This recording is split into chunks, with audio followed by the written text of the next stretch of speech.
Assalamualaikum warahmatullahi wabarakatuh. Jumpa lagi kita dalam channel saya. Masih yang sama juga, iaitu 13 hari bulan Januari 2025 Masehi bersama dengan 13 Rejab 1440 Hijriah.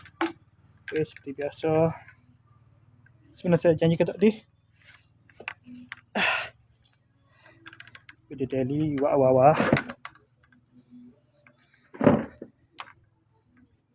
Jadi engkau tak sekalut ke itu tu. Ini termasuk special lah ni, bonus lah ni. Bonus lah. Aktiviti sepakat dia daily, sebab tu video daily dah sekali buat dah. Tapi malah nak buat malam-malam dah, bukan nak kira tarikh. Tu sebenarnya tarikh tu tak sibuk ubah tarikh Hijriah. Okay, ni bukan mana ni. Oh, ni hasil untuk itu ni 13 bulan ya. 8 bulan Januari tu hasil untuk Nur Aurelia Sofia. Birthday dia lagi. Tokoh pra Al-Batani lagi. Tokoh pelajar pra Al-Batani, pelajar terbaik kali. Selamat graduasi lagi Batani. Jadi 3 triple lagi dah. Aku jumpa ni. Sudah ini yang beradik mudah. Yalah. Ada adik ni susu. Lepas tu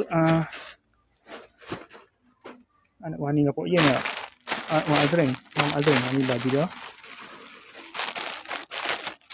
Nezuko-chan. Demon Slayer Nezuko-chan. Dah lagi ni.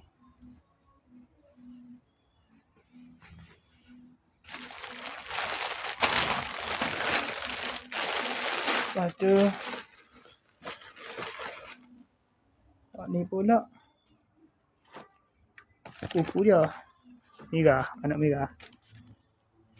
Irsyad, anak kedua dia. Irsyad. Karis Irsyad. Muhammad Karis Irsyad. Okey, sekali saja. Assalamualaikum. Jumpa lagi. Bye.